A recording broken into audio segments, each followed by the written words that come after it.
మనం వ్యక్తిగతంగా ప్రార్థన చేయవచ్చని సహోదరి ప్రశ్న అడుగుతున్నారండి. అంటే ఏమని ఆ వ్యక్తిని క్షమించమని, ఆ వ్యక్తిని రక్షించమని ప్రార్థన చేయొచ్చు అంటే ప్రార్థన చేయొచ్చు. ప్రభువా, ఆ కుమారుడు పాపాలు క్షమించండి, వానికి రక్షణ కలుగు చేయండి. నా ప్రభు, ఆ సహోదరి యొక్క దోషములు క్షమించి వారిని రక్షణలోకి నడిపించమని ప్రార్థన చేయొచ్చు. 9వ అధ్యాయం, మరి 9వ అధ్యాయంలో దానియేలు గ్రంథంలో దానియేలు ప్రార్థన చేస్తాడు. మా పితరుల పాపములు క్షమించు. పితరులు లేరు, వెళ్ళిపోయారు, చనిపోయి. కానీ వారు చేసిన పాపాల వల్ల మేము కొన్ని చిక్కుల్లో, సమస్యల్లో ఉన్నాం. కనుక ప్రభా, మా పితరులు చేసిన పాపాలు కూడా క్షమించండి, మా మా పాపములు క్షమించండి. అలాగే 9వ అధ్యాయం మీరు నెహెమ్యా గ్రంథం చదివితే, ఒక జాము వారు నిలబడి పాపంలో ఒప్పుకున్నారు. వారు కొంత సమయం వారు పాపాలు ఒప్పుకోవడానికి వారి పాపములు, వారి యొక్క పితరుల పాపాలు కూడా ఒప్పుకున్నారట. దేవుని దగ్గర క్షమించమని అడిగారట. కనుక మనం ప్రార్థన చేసి దేవుణ్ణి కదా అడుగుతున్నాం, క్షమించమని ప్రార్థన చేయొచ్చు. అలాగే మన దేశం మీద ఉన్న పాపాలు క్షమించమని కూడా మనం ప్రార్థన చేయొచ్చు. మన రాష్ట్రం మీద ఉన్న పాపాలు క్షమించమని కూడా ప్రార్థన చేయొచ్చు. సో ప్రార్థన అనేది దేవుని దగ్గర అడుగుతున్నాం, ప్రాధేయపడుతున్నాం. ప్రభా, నన్ను క్షమించండి, నా కుటుంబాన్ని క్షమించండి, నా ఇంటి వారందరినీ క్షమించమని. సో ఆయన పరిశుద్ధ రక్తము పాపములు క్షమించడం కొరకే చిందించాడు. పాప క్షమాపణ ఆయన యుద్ధే దొరుకుతుంది, ఇంకెక్కడ దొరకదు మనిషికి. మనుషులైన మనందరికీ పాప క్షమాపణ దొరకాలంటే ప్రభు యుద్ధ మాత్రమే దొరుకుతుంది. కనుక అడిగి ప్రార్థించడం మంచిది. తప్పలేదు. అయితే ఆ వ్యక్తికి మనం పాపాలు క్షమించమని అడిగాం కాబట్టి ఆ వ్యక్తి తన పాపాలు ఒప్పుకోకుండా రక్షణలోకి వస్తాడంటే, వాళ్ళు రక్షణలోకి రావాలంటే ఆ వ్యక్తి కొరకు మీరు ప్రార్థన చేశారు, విజ్ఞాపన చేశారు, మంచిది. అయితే ఆ వ్యక్తి పర్సనల్ గా రియలైజ్ అయ్యి ఆ రక్షణ సువార్త విని దేవుని కనికరం పొందుకొని అతను తన పాపంలో ఒప్పుకునే రోజు సమయం వచ్చినప్పుడు తప్పనిసరిగా తను ఒప్పుకోవాలి. ఎవరి బ్రష్ వారే చేయాలి, ఎవరి స్నానం వారే చేయాలి, ఎవరి ప్లేట్లో భోజనం వారే తింటారు. అలాగే ఎవరు చేసిన పాపాలు వారే ఒప్పుకోవాలి. వారికి పక్షంగా మనం విజ్ఞాపన చేసినాం. ఇప్పుడు 18వ అధ్యాయం అలాగే 19వ అధ్యాయంలో మీరు చూస్తే ఆది కాండంలో ప్రార్థన చేస్తాడు, విజ్ఞాపన. ఎవరు? అబ్రహాం. అయ్యా, దేశంలో ఆ సొదొమ గొమొర్రాలో 50 మంది భక్తులుంటే రక్షిస్తావా, నాశనం చేస్తావంటే మొత్తం పట్టణమంతా పాడైపోయి పాపాల్లో ఉన్న నీతిమంతులుగా 50 మంది కనబడినా రక్షిస్తా అంటాడు. మరి 40 మంది రక్షిస్తా అంటాడు. లాస్ట్ 10 మంది దాకా అడుగుతాడు. ఎవరు? అబ్రహాం. అయ్యా, 10 మంది భక్తులుంటే రక్షిస్తావా, నాశనం చేస్తావా పట్టణాన్ని అంటే, అబ్రహాము 10 మంది నీతిగా బతికేవాళ్ళు కనబడితే పట్టణం అంతా పాడైపోయినా ఆ 10 మంది కొరకు నేను ఆగుతాను, నాశనం చేయను అన్నాడు. అంటే విజ్ఞాపన ప్రార్థన. మరి అతని విజ్ఞాపన ప్రార్థన లోతు కుటుంబాన్ని రక్షించడానికి దేవుడు తన దూతల్ని పంపిస్తాడు. అయినప్పటికీ వాళ్ళు ఆ పాప సహవాసంలో పెరిగారేమో, పాపపు మాటలు వింటూ, పాపపు పాటలు వింటూ, పాపపు మార్గంలో జీవించారేమో. ఆ ఇన్ఫ్లుయెన్స్ వాళ్ళ మీద ఉండబట్టి ఒక వ్యక్తి విజ్ఞాపన ప్రార్థన వాళ్ళని రక్షించినా రక్షణ నిలబెట్టుకోలేకపోయారు. అందువల్లనే మన బాధ్యత ప్రార్థించట, విజ్ఞాపన చేయట. ఓకే, చేయొచ్చు, ప్రార్థన చేయండి. థ్యాంక్ యూ పాస్టర్ గారు. తర్వాత ప్రశ్న సిస్టర్ విజయ గారు చిన్న గొల్లపాలెం నుంచి ఈ విధంగా ప్రశ్న అడుగుతున్నారు. పాస్టర్ గారు, మా కుమార్తె 10th క్లాస్ చదువుతుంది. స్కూల్ ఆదివారం కూడా పెడుతున్నారు. ఇప్పుడు మా కుమార్తెను స్కూల్కి పంపించాలా, లేదంటే ఆదివారం ప్రార్థనకు పంపించాలని ఈ విధంగా ప్రశ్న అడుగుతున్నారు పాస్టర్ గారు. ఎందుకంటే ఇప్పుడు చాలా వరకు ఇంతకుముందు మా చిన్నతనంలో కానీ మేమంతా చదివినప్పుడు ఆదివారం సెలవు ఉండేది. ఇప్పుడు ప్రైవేట్ స్కూల్స్ కావచ్చు, మిగిలిన అన్ని స్కూల్స్ కూడా ఆదివారాన్ని కూడా చదివించేయాలి. అది చెప్పేది ఏదో తిన్నగా శనివారం దాకా చెప్తే చాలుగా, ఆదివారం కూడా పెట్టి ఎక్కువ చదివించేద్దాం, మరి వీళ్ళకి మార్కులు. ఒకవేళ క్లాసెస్ మిస్ అయితే బిడ్డలు కొన్ని విషయాలు సబ్జెక్ట్ మిస్ అవ్వచ్చు. కనుక కొందరు ఏమంటారంటే, ఆదివారం ఎక్కడికి వెళ్ళడానికి వెళ్ళలేదు, మనం ఎక్కడికి వెళ్ళకూడదు, ప్రార్థనకి వెళ్ళాలి, వెళ్తే ఎక్కడికైనా వెళ్ళినా, పరీక్షకు వెళ్ళినా, చదివినా అది పాపం, దేవుడు క్షమించడు అని చెప్పి విపరీత బోధలు వద్దు. కానీ ఆ బిడ్డ చదువుతుంది కనుక మార్నింగ్ వర్షిప్ ఉంటుందమ్మా, 4 to 6 ఆన్లైన్ సర్వీస్ ఉంది, అటెండ్ అవ్వచ్చు. ఆ దిన ప్రారంభం ప్రార్థనలో, పాటల్లో, ఆరాధనలో. లేదు లేటుగా లేచారు, 6 నుండి 8 వరకు ఆరాధన ఉంది, దానిలో పాల్గొనమనండి. 6 నుండి 8 గంటల వరకు ఈలోగా బ్రేక్ఫాస్ట్ చేసి క్లాసెస్కి వెళ్ళాల్సి వస్తే, అత్యవసరం అయితే తప్పనిసరి అయితే తీసుకువెళ్ళి వెళ్ళి చదువుకొని వచ్చేసేమనండి. మళ్ళీ సాయంకాల ఆరాధన ఉంటుంది, అందులో పాల్గొనొచ్చు. ఓకే. ఆ, వారు ఎగ్జామ్ కూడా పెడుతున్నారు అనుకోండి, ఎగ్జామ్ మిస్ అయితే వాళ్ళు పాయింట్స్ తీసేస్తారు, వాళ్ళకి రావాల్సినటువంటి మార్కులు వేయకుండా చేస్తారు. కొందరు మేము అలా చేయకుండా ఇలా చేసాం కాబట్టి మేము మంచి మార్కులతో పాస్ అయ్యాం కనుక మేము ఆదివారం ఎక్కడికి వెళ్ళాం, మా స్కూల్ చెప్పినా మా ఇంటర్వ్యూలు ఉన్నా ఎక్కడ మేము అటెండ్ కాము అని చెప్పి అంటారు. ఓకే, వాళ్ళ విశ్వాసం గొప్పది. ఒకవేళ అలా వెళ్ళారనుకోండి, వాళ్ళు పాపాత్ములేం కాదు. గుర్తుపెట్టుకోండి, ఇప్పుడు మన వాళ్ళు చాలా మంది క్రైస్తవులు, సేవకులు, విశ్వాసులు అనేక మంది గల్ఫ్ కంట్రీలో పనిచేస్తున్నారు. ఫర్ ఎగ్జాంపుల్ సౌదీ అరేబియాలో పనిచేస్తున్నారు. వాళ్ళకి శుక్రవారం సెలవు, ఆదివారం వాళ్ళు డ్యూటీలకు వెళ్ళాల్సిందే. ఆదివారం డ్యూటీకి వెళ్ళకపోతే వాళ్ళకి ఉద్యోగం పోద్ది, వాళ్ళందరూ తిరిగి మళ్ళా ఎవరి దేశానికి వాళ్ళు వెళ్ళిపోవాల్సిందే. మరి అక్కడ అడ్జస్ట్ అవుతున్నారు, శుక్రవారం ప్రార్థనలో పాల్గొంటున్నారు, బల్ల కూడా శుక్రవారం తీసుకుంటున్నారు. ఆదివారం గవర్నమెంట్ రూల్ ప్రకారంగా, ఆ దేశానికి అధికారులు పెట్టిన రూల్స్ ప్రకారంగా ఆదివారం పనికి వెళ్తున్నారు, డ్యూటీకి వెళ్తున్నారు. ఆదివారం ఈవినింగ్ ప్రేయర్లో పాల్గొంటున్నారు, రహస్యంగా పాల్గొంటున్నారు ప్రార్థనలో. ఉదయకాల ప్రార్థనలో ఇళ్లలో ప్రార్థన చేసుకుంటారు. మరి అండర్ గ్రౌండ్లో ఒక బిల్డింగ్ ఉంటే బిల్డింగ్ కింద చిన్న ప్రార్థనా హాల్ ఉంటే అందులో ప్రార్థన చేసుకుంటారు. ఏంటి, ఆదివారం ఉదయం కానీ సాయంత్రం కానీ. మధ్యాహ్నం అందరూ డ్యూటీలో ఉంటారు, వాకింగ్ చెప్పే పాస్టర్ గారు కూడా డ్యూటీలో ఉండాలి, ఎందుకంటే ఆయనకు వీసా, ఆ వీసా మీద ఆయన అక్కడ పనిచేస్తున్నాడు. లేదంటే వీసా తీసేస్తారు, ఆయనకి పని పోతుంది. మరి మన వాళ్ళే సేవకుల నుంచి పిలువబడిన వారే ఆదివారాలు ఉద్యోగాల్లో ఉంటున్నారు. అక్కడ పరిస్థితి, ఆ దేశం యొక్క పరిస్థితి, చైనాలో కొన్ని ప్రాంతాల్లో, అలాగే కొన్ని దేశాల్లో కాన్వర్ట్ పొజిషన్. అయితే అది పాపమా? ప్రతిదినము ప్రార్థించాలి. ప్రభు తిరిగి లేచినటువంటి దినం ఆదివారం.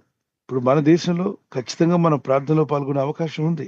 ఆదివారం సెలవులు ఉన్నాయి, ఎస్, తప్పనిసరిగా పాల్గొనండి. సెలవు ఉన్నా లేకపోయినా ఉదయకాలం మన టైం ఎవడ ఆపడానికి లేదు, మన ప్రార్థనలో పాల్గొనొచ్చు, వర్షిప్ చేసి ఆరాధన చేయొచ్చు, అలాగే సాయంకాల ప్రార్థనలో పాల్గొనొచ్చు. ఇంటర్వ్యూ ఉంది, ఆ రోజే పెట్టారు, మరి నేను వెళ్ళాలా, ఆ రోజే ఎగ్జామ్ పెట్టారు, అటెండ్ అవ్వాలా వద్దా, ఫైనల్ ఇయర్ ఎగ్జామ్ సండే కూడా పెట్టారు, రాయాలా వద్దా, దీని బిడ్డ మీరు చదువుతున్నారు, మీరు దేవునికి ప్రాధాన్యత ఇవ్వండి. మార్నింగ్ లేచి ప్రే చేసుకోండి, బైబిల్ చదువుకోండి, దేవుని దగ్గర జ్ఞానం అడగండి, మీ పని ముగించుకొని వచ్చేసేయండి. మీరు కావాలని ఆటలాడుతూ ఇంటి దగ్గర కూర్చుంటే అది పాపమే. కావాలని ఆదివారం పిక్నిక్ పోవడం, ఆదివారం రోజున మరేంటి వివిధమైనటువంటి కార్యక్రమాల్లో పాల్గొనడం, ఆ రోజే వెంచర్ ఫంక్షన్ అని, ఆ ఆదివారం రోజే పెళ్ళని, ఆదివారం రోజే ఫంక్షన్స్ అని, ఆదివారం రోజు హౌస్ ఓపెనింగ్ అని, వీటికి మీరు అటెండ్ కాకపోయినా మార్కులు పడేది లేదు, పోయేది లేదు. తిన్నగా చర్చికి వెళ్ళండి, ప్రార్థనలో పాల్గొనండి, ఆరాధించండి, ప్రభుని మహింపరచండి, మీ ఆత్మీయ జీవితాన్ని రీఛార్జ్ చేసుకోండి.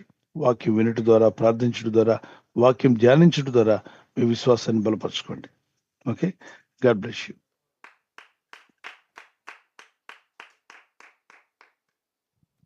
థ్యాంక్ యూ పాస్టర్ గారు. మణిభూషణ్ రావు గారు విజయవాడ నుంచి అడుగుతున్నారండి.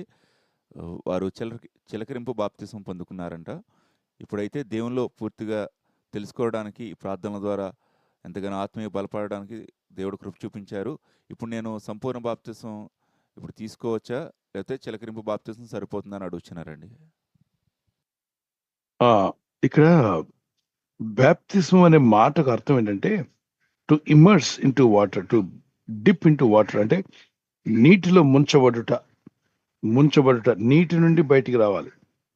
అలా ఉండాలంటే యేసుప్రభు వారు కూడా యోర్దన్ నది ఒడ్డుకు వెళ్ళి, నది బయట ఒడ్డు మీద ఉంటే యోహాను నదిలో ఉన్న నీళ్ళు తీసుకొచ్చి యేసుప్రభు వారి మీద చిలకరించారా?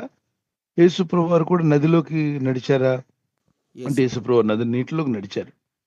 అప్పుడు నీటి లోపల బాప్తిసం ఇచ్చిన తర్వాత ఆయన నీటి నుండి బయటకు వచ్చాడు. అప్పుడు పరిశుద్ధాత్మ పౌర రూపంలో ఆయన మీదకి రావడం జరిగింది. మరి అదే విధంగా అపోస్తుల కార్యం ఇది ఎక్కడ జరిగింది? యోహాను సువార్త 3వ అధ్యాయంలో జరిగింది, మత్తయి సువార్త 3వ అధ్యాయం. మరి 1 నుండి 13, 14 వచనాల వరకు. లూకాసు వార్త 3వ అధ్యాయం ఈ 20 నుండి 22, 23 వచనాల్లో. అపోస్తుల కార్యం 8వ అధ్యాయం 28 వచనం నుండి 39 వచనం వరకు ఆ నపుంసక అధికారి రథాన్ని నిలపమని చెప్పి, ఇదిగో పక్కన నీళ్లు ఉన్నాయి, నాకు బాప్తిసం ఇవ్వడానికి నీకు ఆటంకం ఏమని చెప్పి ఇద్దరు నీటిలోనికి దిగిరి. నీటిలోనికి అంటే లేక్ లాంటి ఒక చెరువులోకి దిగారు. అది నది కాదు, అందులో దిగారు. దిగిన తర్వాత అక్కడ బాప్తిసం ఇవ్వగా మరి నీటిలో నుండి వారిద్దరూ బయటికి వచ్చింది అని ఉంది.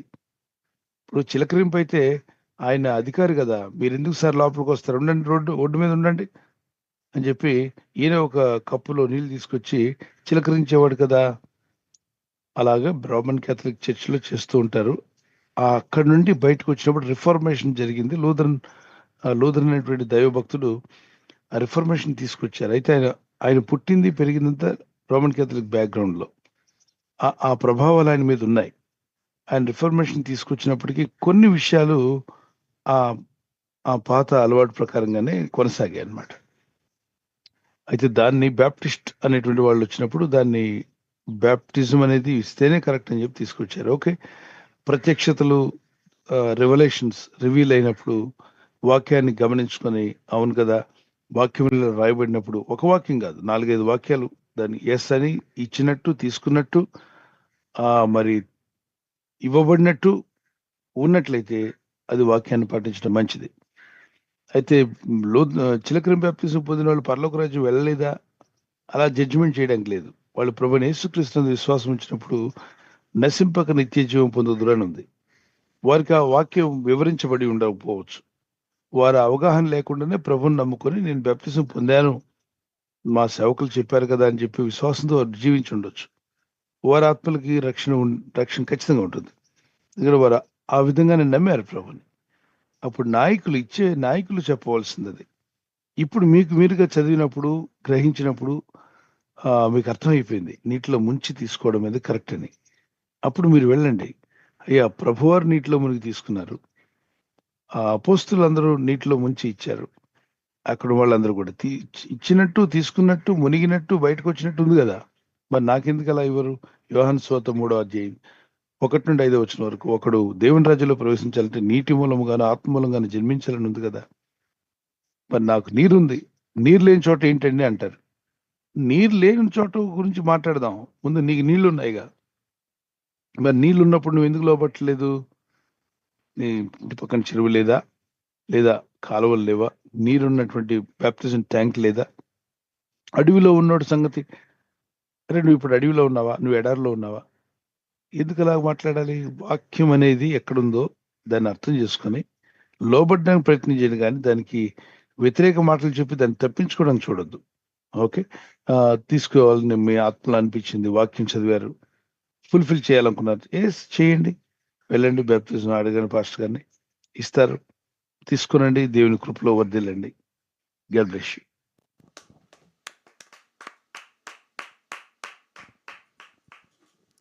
థ్యాంక్ యూ పాస్టర్ గారు. తర్వాత ప్రశ్న సిస్టర్ జెసికా గారు కాకినాడ నుంచి ఈ విధంగా ప్రశ్న అడుగుతున్నారు. నాకు తెలిసిన వారు ఆత్మఫలం గూర్చి చెబుతూ ఆత్మఫలములకు బదులుగా 9 రకాల ఫ్రూట్స్ తీసుకుని రమ్మని చెప్తున్నారు. ఇది ఎంతవరకు కరెక్ట్ అని ఈ విధంగా ప్రశ్న అడుగుతున్నారు పాస్టర్ గారు. అబ్బో, పిచ్చి ముదిరినట్టుందే. ఆత్మఫలాలు 9 కాబట్టి మాకు కూడా 9 రకాల పండ్లు తీసుకురమ్మంటున్నారా? అవునండి. దీన్ని ఏమంటారు? పిచ్చి ముదిరిందన్నది. ఇవన్నీ పిచ్చి మాటలమ్మా. దానికి దీనికి లింక్ పెట్టకూడదు. ఫ్రూట్స్ కావాలని తినాలంటే అయ్యగారండి ఫ్రూట్ మార్కెట్కి రండి, ఎన్ని కావాలో కొనుక్కోండి, ఇస్తాను. 9 ఎందుకు కర్మ, 20 ఫలాలు తినండి అని చెప్పండి, కొనుక్కొని తినమనండి. లేకపోతే ఒక 1/2 డజన్ అరటిపళ్ళు కావాలంటే తినమని చెప్పండి, ఒక పెడ తీసుకెళ్ళి ఇచ్చేయండి. అంతేగాని 9 ఆత్మ ఫలాలు ప్రియులరా, మరి 9 రకాల ఫలాలు తీసుకుని రండి. ఇది ఆ వివేకము లేని బుద్ధిహీనులైన వాళ్ళు మాట్లాడే మాటలు. దేవుని సేవకులు కానీ, దేవుని విశ్వాసులు కానీ, ప్రభుని వెంబడించేవారు ఇలా మాట్లాడరు. దేవుని బిడ్డలారా, దేవుని వాక్యాన్ని తోలనాడే విధంగా మాట్లాడకండి. విశ్వాసుల ముందు దేవుని వాక్యాన్ని గణపరచండి. దేవోక్తి అనేది ఎంతో గొప్పది. అందుకే వివేకము లేని నాయకుడిగా ఉండొద్దన్నాడు. వివేకం గల నాయకుడివై నడిపించమన్నాడు. దేవుని వాక్యం ఎంతో స్పష్టంగా చెప్తుంది. ఆత్మలో ఫలించండి అని చెప్పంటే 9 ఫలాలు నీకు ఇచ్చేస్తే వాళ్ళు ఫలించినట్ట. సేవకుడా నీకు 9 ఫలాలు ఇస్తే నువ్వు వాళ్ళు ఫలించినట్ట. ప్రేమ అనే ఫలం అడగండి. ఫ్రూట్ మార్కెట్కి వెళ్ళి ప్రేమ ఫలం ఇమ్మంటే ఆడు మొహాన్ని కొడతాడు. ప్రేమ ఫలం ఏంటి? ప్రేమ ఇవ్వడం ఏంటి? ప్రేమ, సంతోషం అనే ఫలం ఉందా? ఫ్రూట్ మార్కెట్లో అడగండి. ప్రేమ, సంతోషం, సమాధానం అనే ఫలం ఇమ్మని చెప్పండి. మొన్న మధ్య ఎవరో పేర్లు పెట్టారంట, కుమార్తెలకు పేర్లు, మొత్తం 6 కుమార్తెలు. అయ్యా మీ కుమార్తెలు మా కుమార్తెలు పిలుస్తున్నామని చెప్పి ప్రేమ అనగానే ఒక అమ్మాయి వచ్చింది, సంతోషం అనగానే ఇంకో అమ్మాయి వచ్చింది, సమాధానం అంటే మరొక అమ్మాయి వచ్చింది, దీర్ఘశాంతం అంటే మరొక అమ్మాయి వచ్చింది, దయాళత్వం అంటే మరొక అమ్మాయి వచ్చింది, సాత్వికం అంటే మరొక అమ్మాయి వచ్చింది. అమ్మాయిలకి పేర్లు పెట్టారు. ఓకే, పేర్లు పెట్టడం తప్పేం కాదు. ఒక ఆత్మఫలం సంబంధించిన ఒక మంచి పేరు పెట్టాలని పెట్టారు. అయితే ఆత్మఫలాలన్నీ మా ఇంట్లోనే ఉన్నాయండి అంటే మీకున్న 6 కుమార్తెలు ఆత్మఫలాలా? కాదే, దేవుడిచ్చినటువంటి గర్భఫలం. దేవునికి స్తోత్రం, దేవుని గణపరచండి. వాటితో పోల్చడానికి వీలు లేదు నాన్న. ఆత్మఫలాలు 9 ఉన్నాయి కాబట్టి మాకు 9 ఫలాలు తీసుకురండి. 9 వరాలు ఉన్నాయి కాబట్టి మరి 9 వరాలంటే 9 కార్లు తీసుకురమ్మంటారేమో. దయచేసి ఇటువంటి బోధలు బోధించకూడదు. ఏ సేవకుడు అలాంటి పిచ్చి మాటలు మాట్లాడకూడదు. ఆత్మీయతను కాపాడుకోండి. విశ్వాసులకు మంచి వాక్యాన్ని చెప్పండి, అద్భుతమైన వాక్యాన్ని నేర్పండి. ఒకవేళ తొందరపాటు వాళ్ళు చెప్పుంటే క్షమించమని అడగండి ప్రభు దగ్గర. ప్రభువా, ఇలా తొందరపడి మేము ఇలా మాట్లాడడం క్షమించండి. విశ్వాసులు గ్రహించుకుంటున్నారు, మేము వాళ్ళని తెలియక ఇలా మాట్లాడేస్తాం, క్షమించమని అడగండి. ఫలము అంటే ఆత్మలో ఫలించడం నాన్న. ఒక్కొక్క విశ్వాసి ప్రేమ కలిగి జీవించడం, సంతోషంగా ప్రభునందు ఆనందిస్తూ ఉండడం, ఆనందించడం. మరలా చెబుతున్న ప్రభునందు యెహోవాను బట్టి సంతోషించేవాడు హృదయవాంఛలు తీర్చబడతాయి. ఆయన ధర్మశాస్త్రం మీద ఆనందించు దివారాత్రులు ధ్యానించేవాడు ధన్యుడని 1వ కీర్తన 1-3 వచనం వరకు. అలాగనే మీరు చదివినట్లయితే ఈ 37వ కీర్తన 4వ వచనంలో ఎంతో చక్కగా రాయబడినాయి. ప్రభు కొరకు సంతోషిద్దాం. సమాధానం, అందరూ దేవునితో సమాధాన పడండి, చుట్టూ ఉన్న వారితో సమాధాన పడండి. దీర్ఘశాంతం, వెంటనే కోపడకండి, త్వరపడి కోపడకండి, శాంతం కలిగి ఉండండి. ఇవి ఆత్మకు సంబంధించినటువంటి రక్షించబడిన వ్యక్తి ఆత్మఫలాలు. మరి మారు మనసు తగిన ఫలాలను వేరే ఉన్నాయి. మారు మనసు తగిన ఫలాలు మరి నీతి ఫలాలను ఉన్నాయి. కాబట్టి దానికి వీరు వింతగా నీతి ఫలాలంటే వేరే కాయలు తీసుకురండి, ఆత్మఫలాలంటే ఈ కాయలు పట్టరండి. తర్వాత ఈ మధ్య అంజూరు పళ్ళు, మా ప్రార్థనలకు వచ్చిన వారికి అంజూరపు పళ్ళు ఆశీర్వదించి ఇవ్వబడతాయి, ఆ ఫలం తినవాడికి గర్భఫలం వస్తుందని. మరి బ్రదర్ కూడా తిన్నాను కూడా, ఆయన కూడా గర్భం వస్తుందా? ఈయన అభిషేకించిన అభిషేకానికి అరటిపళ్ళ అభిషేకం, అంజూర పళ్ళ అభిషేకం, ఇదంతా పిచ్చి ముదిరినట్టుగా.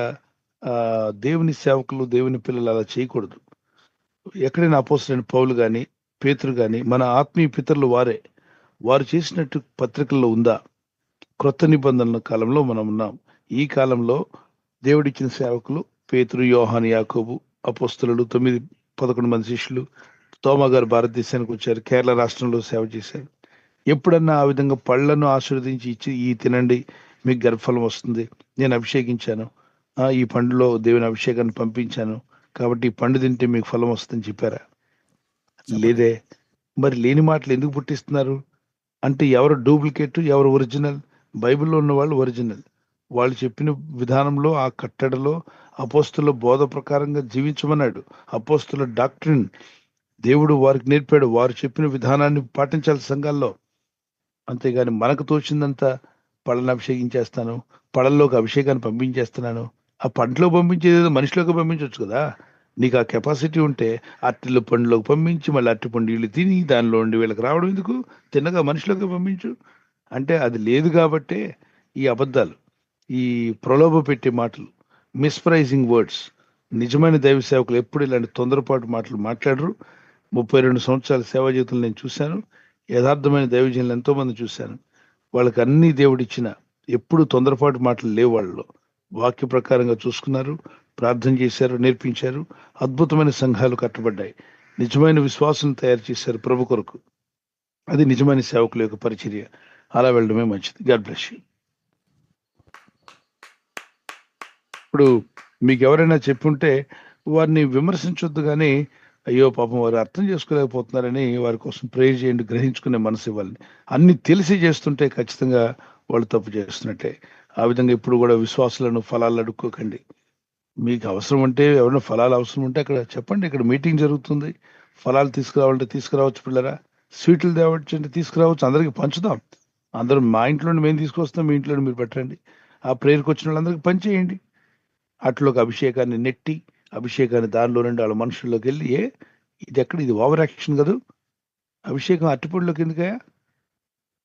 ఎక్కడైనా అపోజిట్ పౌలు కానీ పేతురు కానీ ఎవరైనా పళ్ళలోకి అభిషేకాన్ని పంపించి ఆ అభిషేకం పంపించిన పళ్ళని తినమన్నారా? వాక్య విరుద్ధమైన మాటలు నాన్న, అవి తొందరపాటు మాటలు. మళ్ళీ దాంతో సాక్ష్యాలు చెప్పిస్తారు. ఏమండి మేము ఆ పండు తిన్నాక మాకు గర్భఫలం వచ్చిందండి, ఆ ఆ అభిషేక తైలం రాసిన తర్వాతే మా మగ కొబ్బరి చెట్టు కాయలు కాసిందండి, మా ఎద్దు ఈనిందండి, మా దున్నపోతు పాలు ఇచ్చిందని కూడా చెప్తారు.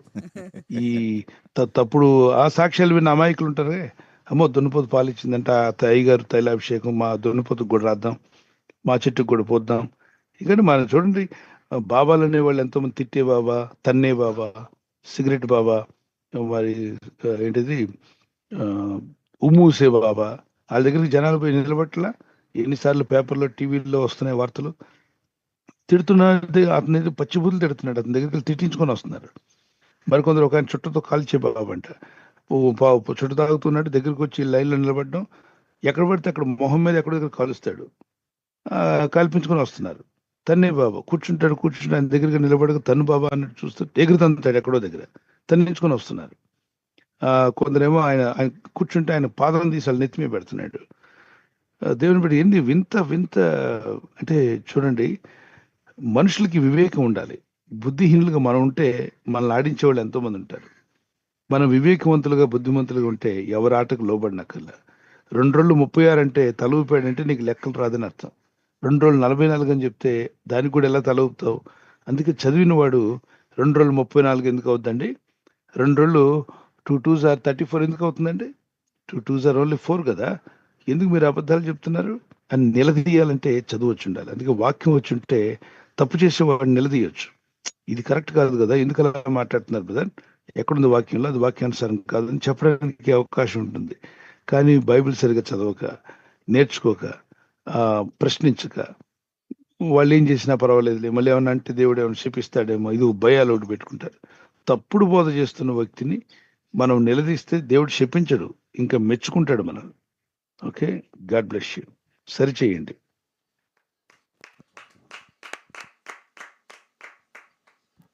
థ్యాంక్ యూ పాస్టర్ గారు. ప్రవీణ్ మ్యాథ్యూ గారు వైజాగ్ నుంచి అడుగుతున్నారండి. పాత నిబంధన కాలంలో పాపం నిమిత్తమై కోడెలను, దూడలను, గొర్రెలను బలిచ్చేవారు కదా, ఇప్పుడు కూడా ఈ విధంగా మనం చేయవచ్చా అని ప్రశ్న అడుగుతున్నారండి. ప్రవీణ్ బ్రదర్, మీరు ఆర్మీలో పనిచేస్తున్నారు, చాలా సంతోషం. దేవుడు ఇంకా ప్రమోషన్స్ మీకు ఇవ్వాలి, మా ప్రార్థన. దేశం కొరకు పోరాడుతున్నారు. Thank you, God bless you all brothers and sisters, those who are in army and police department. మరి ప్రజల విషయంలో, లా అండ్ ఆర్డర్ విషయంలో ఎన్నో సేవలు అందిస్తున్న మీలాంటి భక్తులందరిని బట్టి దేవుని స్తుతిస్తున్నాం. God bless you. నేవీలో ఉన్నా, ఎయిర్ ఫోర్స్లో ఉన్నా, ఎక్కడున్నా, మిలిటరీలో. అయితే ఇక్కడ గమనించండి, పాత నిబంధనలో బలులు అర్పించారు, మనం ఇప్పుడు అర్పించ అవసరం లేదే. అందుకే కదా యేసు ప్రభువారు సర్వలోక పాపంలో మోసుకుని పోయే గొర్రె పిల్లగా ఆయన ఈ లోకానికి వచ్చాడు. యోహాను సువార్త 1:29 అందరి పాపాలు ఆయన మోసుకుని పోటుకు వచ్చాడు. మానవులందరి పాపాలు ఆయన శిలువలో భరించాడు. గనుకనే గొర్రెల కాపర్లకు దేవదూతలు కనబడి, ఇదిగో రక్షకుడు పుట్టినాడు, ఇంకా మీ గొర్రెలు బలి ఇవ్వడానికి అవసరం లేదు నాయన, రక్షకుడు పుట్టాడు, వెళ్ళి చూడమంటే, అది ఆ రోజు వారు వచ్చి ప్రభుని చూసి ఆరాధించి, వారు చూసిన వాటిని, కన్న వాటిని, విన్న వాటిని బట్టి సంతోషించి ప్రకటిస్తూ వెళ్ళారు. యేసు ప్రభు రక్తం కాచి ప్రాణం పెట్టిన తర్వాత మరలో మనం ఎవ్వరూ కూడా బలులు ఇవ్వాల్సిన అవసరం లేదు. అయినా కేజీ మటన్ కొనడానికి చచ్చిపోతున్న ఈ రోజుల్లో జనాలు, అంత విపరీతమైన రేట్లు ఉన్నాయి. అసలు బళ్ళు ఎక్కడిస్తారండి? ఒక కోడిని కోసుకొని తినాలంటే ఓకే, కానీ అది అయినా దేవునికి కోడి అవసరంలా, మేక అవసరంలా, గొర్రె అవసరం, ఎవరు బలి అవసరంలా, ఏ బలి అవసరంలా.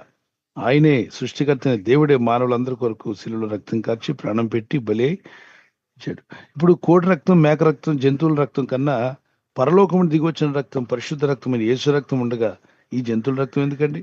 ఒకవేళ మీరు మీ చర్చ్ ఓపెనింగో లేదా కార్యక్రమం ఏదో జరుగుతుంది, 2 కోడిదూడలు ఉన్నాయి, సారీ, ఏదో మేకలు ఉన్నాయి, గొర్రెలు ఉన్నాయి అనుకున్నట్లయితే తీసుకెళ్ళి చెప్పండి, మనం ఈ గొర్రెల్ని కట్ చేసుకొని మరి మటన్ చేసుకొని తిందామా అని అడిగితే వారు ఓకే అంటే మీరు ఆ మటన్ ప్రొవైడ్ చేయొచ్చు, అందరు కలిసి తినండి అంతే. దాన్ని బలి ఇవ్వడాలు ఏమొద్దు.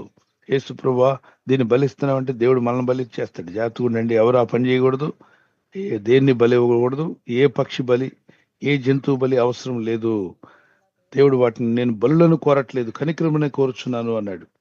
కనుక ఆయన విశ్వాసం ఉంచడం వల్ల రక్షణ, కానీ యేసునందు విశ్వసించి యేసు రక్తమందు కడగబడినప్పుడు మీ పాపాలు క్షమించబడుతున్నాయి. ప్రకటన 1:6 ఎఫెసీ 1:7, మొదటి యోహాను పత్రిక 1:7, మొదటి యోహాను పత్రిక 1:9 ఈ వచనాల్లో చదివి చూసుకోండి. God bless you. ప్రభు మిమ్మల్ని దీవించుగాక.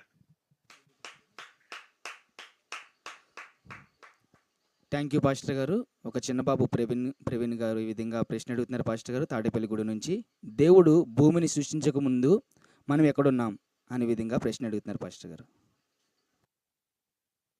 నాన్న, దేవుడు సృష్టిని చేయకముందు మనుషులు అనేవాళ్ళు సృష్టించబడలేదు. ఓకే, నరుని దేవుడు 6వ దినమున కలుగు చేసి ఆ మట్టి బొమ్మ నుండి కలుగు చేశాడు. కాబట్టి ఆదికాండం జెనిసిస్ చాప్టర్ 2:7 ఆ మట్టి బొమ్మలోకి జీవాత్మను ఊదాడు. జీవాత్మను ఊదినప్పుడు దేవుడు ఆత్మై ఉన్నాడు కదా, ఆయనలో ఉన్న ఆత్మే మట్టి బొమ్మలోకి వచ్చినప్పుడు మనిషి లేచి నడిచాడు. చూడు, చదువు. దేవుడిని యెహోవా నేల మట్టి నుండి నరుని నిర్మించి వాని నాసికారంధ్రములలో జీవాయువును ఊదగా నరుడు జీవాత్మ ఆయన. ఓకేనా? అక్కడి నుండి ఆయన పక్కటెముకైనటువంటి అవ్వను కలుగు చేసి వారిని తల్లిదండ్రులు, అంటే మానవులందరికీ తల్లిదండ్రులుగా ఉండాలని వారిని దేవుడు ఆశీర్వదించాడు. వారికి కలిగిన సంతానం అంతట్లో మనం అంతా వచ్చాం భూమి మీదకి. సో బిడ్డ జన్మిస్తున్నప్పుడే ఆత్మ అనేది ఆ బిడ్డ దేహంలోకి పంపిస్తున్నాడు. ప్రసంగి 12:2 దేవుడు పెట్టిన నరుని ఆత్మ యెహోవా పెట్టిన దీపం అని సామెత 20:27 రాయబడింది. కనుక మనలో ఉన్న ఆత్మ దేవుడు పెట్టిన దీపం నాన్న. ఆ దీపాన్ని కలిగి మనం జీవించాలి. Okay, God bless you. దేవుడే పెట్టాడు, మనమంతా దేవునిలో ఉన్నాం. ఇంకో మాటలు చెప్పాలంటే జగత్ పునాది వేయబడక ముందే మనం అంతా ఏర్పరచబడ్డామని ఎఫ్ఎస్సిలో రాయబడింది. మనమంతా దేవునిలో ఉన్నవారు. ఆయన ఆత్మ, అంటే ఆయన ఆత్మ ఆయనదే కదా.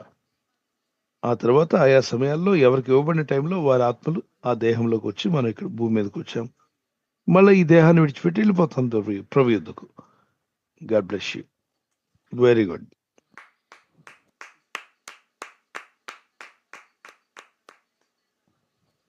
థ్యాంక్ యూ పాస్టర్ గారు. తర్వాత ప్రశ్న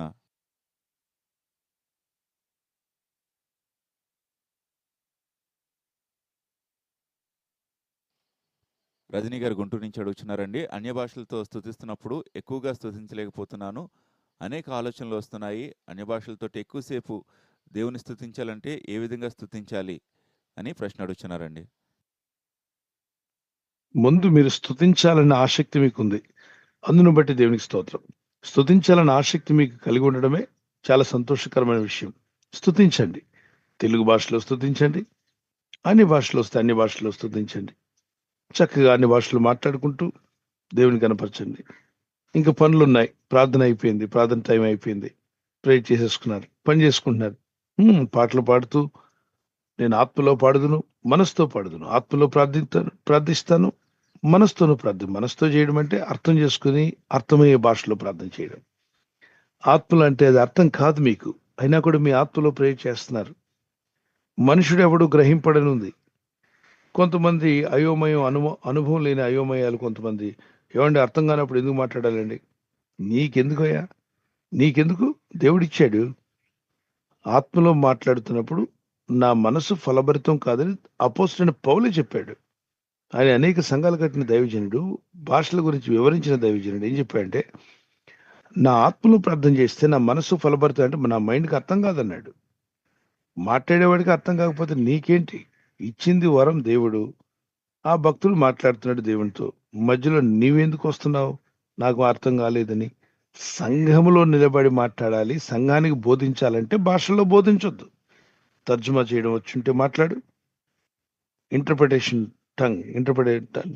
tongues of the gift of interpretation, తర్జుమా చేసే వరం ఉంటే మాట్లాడు. అది లేదనుకో, మీతో మీరు ఆ వ్యక్తి ప్రభుతో మాట్లాడుకోవచ్చు. ప్రభుకు తర్జుమా అవసరంలా, ప్రభు వింటాడు. ఆయనే కదా వరం ఇచ్చాడు. 1 కొరింథీ 14:2 మనుషుడు ఎవడు గ్రహింపుడు. నువ్వు మనిషిగా ఉన్నంత కాలం ఆ భాషలు అర్థం కావు. దేవుడు ఆ అర్థం కాని ఒక భాషని ఇచ్చాడా? కొత్త భాషలో మాట్లాడి వరాన్ని దేవుడు ఇచ్చాడా? మరి ఇస్తే దేవుడు ఎప్పుడైనా పనికిమాలిన వరాలు ఇవ్వడే? పనికొచ్చే ఇస్తాడు. దేవుడు మహాజ్ఞాని అయిన దేవుడు. పనికిమాలిన వరాన్ని తయారు చేయడే? దేవుడు ఏది చేసినది దాని వెనక గొప్ప భావం ఉంటుంది, అర్థం ఉంటుంది, ఆశీర్వాదం ఉంటుంది, దానిలో దీవెన ఉంటుంది. సో భాషల్లో మాట్లాడే వరాన్ని అపోస్తలుడైన పౌలు అన్నాడు, నేను మీ అందరికంటే ఎక్కువ మాట్లాడతాను. అయితే సంఘంలో నిలబడినప్పుడు మాత్రం అర్థమయ్యే భాష మాట్లాడతాను. సంఘంలో నిలబడడం అంటే బోధించడం, వాళ్ళకి వాక్యం చెప్పడం. అప్పుడు భాషల్లో మాట్లాడితే ఆడు ఎలా వింటాడు? సంఘంలో నిలబడి ప్రార్థన అంతా కూడా భాషలో చేసేస్తే మరి ఆమెనని ఎలా తెలుస్తుంది? కనుక ఆ వ్యక్తి దేవునితో మాట్లాడుకోవచ్చు. అందుకే 14 ఆఖరులు అంటాడు, భాషలతో మాట్లాడటం ఆటంకపరచొద్దో. మాట్లాడే వాళ్ళు మాట్లాడనివ్వండి. సమస్తం మర్యాదగా జరగనివ్వండి, క్రమముగా జరగనివ్వండి. అది అల్లరికత్తుగా మీరు నడుస్తూ మాట్లాడచ్చు, కార్ డ్రైవ్ చేస్తూ మాట్లాడచ్చు, కళ్ళు మూసుకొని అక్కర్లే. మీ ఇంట్లో పని చేస్తూ కూడా మాట్లాడచ్చు. ఏ లోకస్తులు సినిమా పాటలు పాడుకుంటూ పని చేసుకోవట్లా? సినిమా మాటలు మాట్లాడుతూ పని చేయట్లా? మనకేం రోగం దేవుని మాటలు మాట్లాడడానికి? మాట్లాడండి, స్తుతించండి, దేవుని పాటలు పాడుతూ ఉండండి, దేవుని మహింపరచండి. God bless you.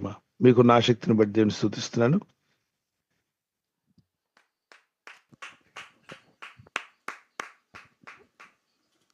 Thank you pastor గారు. తర్వాత ప్రశ్న సిస్టర్ రాణి గారు హైదరాబాద్ నుంచి ఈ విధంగా ప్రశ్న అడుగుతున్నారు పాస్టర్ గారు. ఇతరుల గురించి మనం ప్రార్థన చేసినప్పుడు వారి మీద చేతులుంచి మనం ప్రార్థన చేయవచ్చా అనే విధంగా ప్రశ్న అడుగుతున్నారు పాస్టర్ గారు. అవసరం లేదు నాన్న, వారి మీద చేతులు పెట్టాల్సిన అవసరం. ఇప్పుడు లైవ్ లో మేము ప్రే చేస్తున్నాం, మీరంతా లైవ్ లో కనెక్ట్ అవుతున్నారు. మీ తల మీద మేము చేతులు పెట్టామా? చెప్పండి. పెట్టలేదు పాస్టర్ గారు. మరి ప్రార్థన దేవుడు ఫలింపజేస్తున్నాడా? ఫలింపజేస్తున్నాను. ఎక్కడో కెనడా దేశంలో ఉన్న వ్యక్తులు లైవ్ లో కనెక్ట్ అయ్యి విడుదల పొందామని సాక్ష్యాలు చెప్పారు. కెనడా దేశం వెళ్ళినప్పుడు, అయ్యా లైవ్ లో పాల్గొంటున్నాం. 3 దినాలు ఉపవాస ప్రార్థన శైలపాల్ గారు చెప్పినప్పుడు ప్రార్థనలో పాల్గొన్నాం. ఉదయకాల సాయంకాల ప్రార్థన మీరు ఇండియా నుండి చేస్తున్నారు, వాటిలో పాల్గొని మేము దీవించబడుతున్నాం, విడుదల పొందుతున్నాం, సమాధానం పొందుకున్నాం. ఎన్నిటికో కౌన్సిలింగ్ దేవుడు ఇచ్చాడు మాకు. మేము ఆ దేశం వెళ్ళలేదు, చేతులు పెట్టలేదు.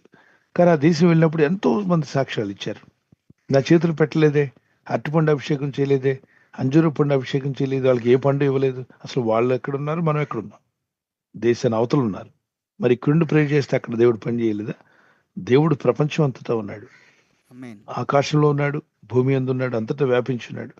విశ్వసించి ఏకీవించి ప్రార్థించినప్పుడు ప్రభు కార్యాలు చేయవాడు ప్రభువే. కనుక రోగి పక్కన నిలబడ్డారు, యేసు రక్తాన్ని చెప్పి ప్రార్థన చేశారు. రోగి కొరకు ప్రార్థించిన ఆయన వాళ్ళ చేతుల్లో వేయండి, రాసుకోమనండి తల మీద. యేసు క్రీస్తు రక్తాన్ని ఉచ్చరించమనండి, ప్రభుని ప్రార్థించుకోమనండి. మీరు కూడా ప్రే చేయండి. లేదా పక్కన ఎవరో వాళ్ళ ఇంటి పెద్దలో లేకపోతే వాళ్ళ అమ్మో నాన్న ఉన్నారు, ఇది కూడా ప్రేరాలు వాళ్ళ చేతిలో వేస్తున్నాను. మీ చేతులు మీ బిడ్డకు రాయండి, యేసు రక్తం చెప్తూ నేను ఇక్కడ ప్రార్థన చేస్తాను చెప్పి ప్రే చేయండి. విశ్వాస సహితమైన ప్రార్థన రోగిని లేపుతుంది.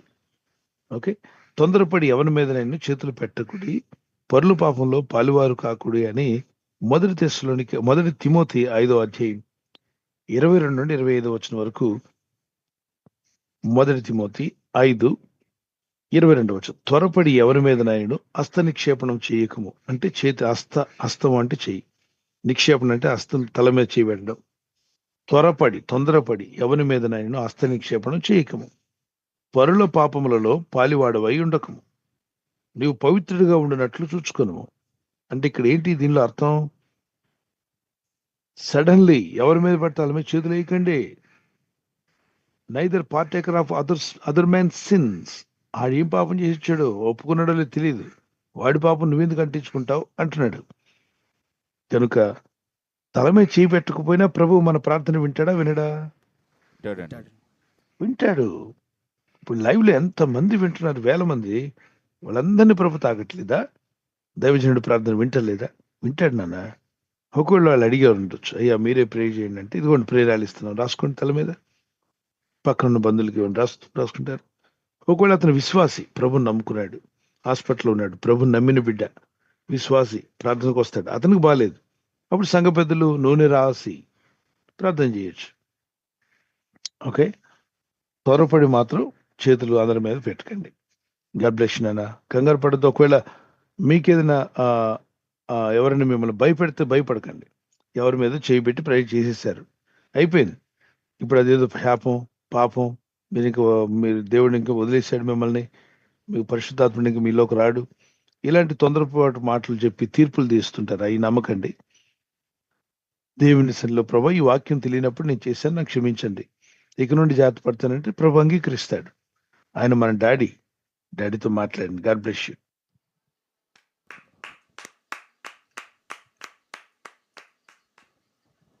థ్యాంక్ యూ పాస్టర్ గారు. నాగమ్మ గారు హైదరాబాద్ నుంచి అడుగుతున్నారండి.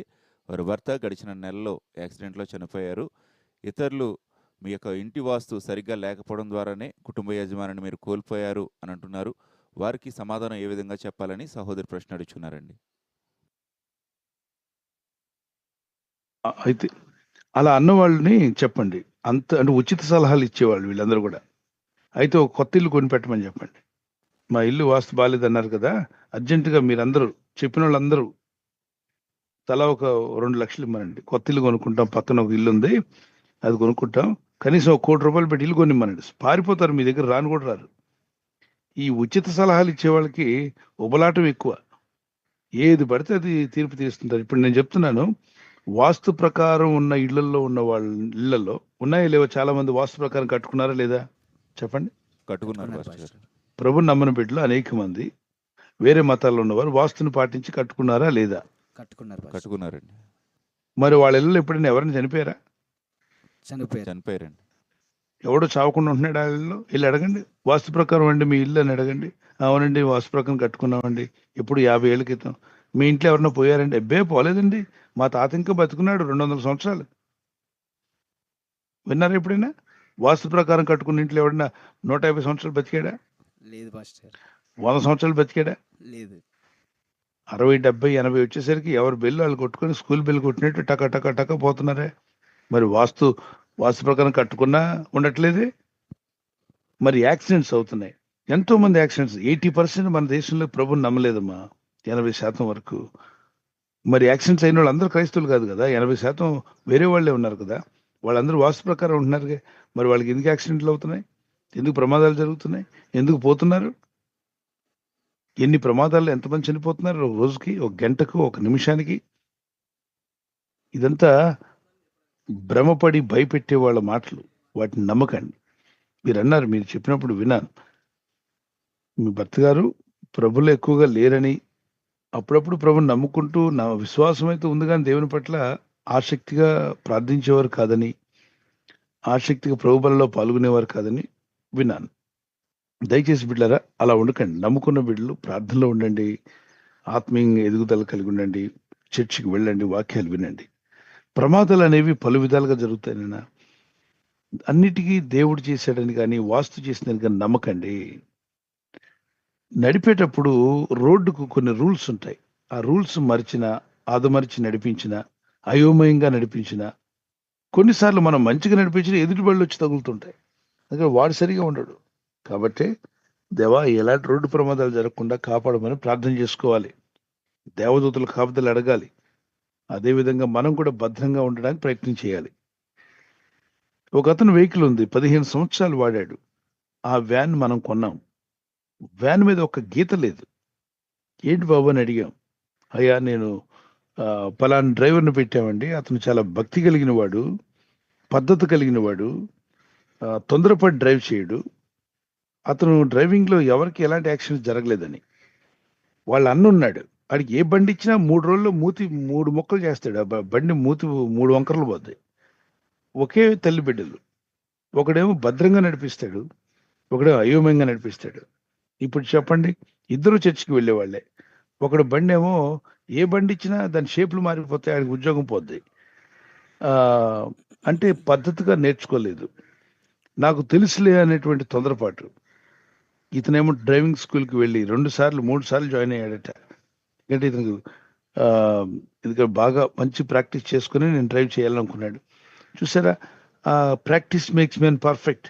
అది బాగా పట్టుదలతో నేర్చుకున్నాడు కాబట్టి బండి మీద గీత పడకుండా చాలా జాగ్రత్తగా నడిపిస్తున్నాడు.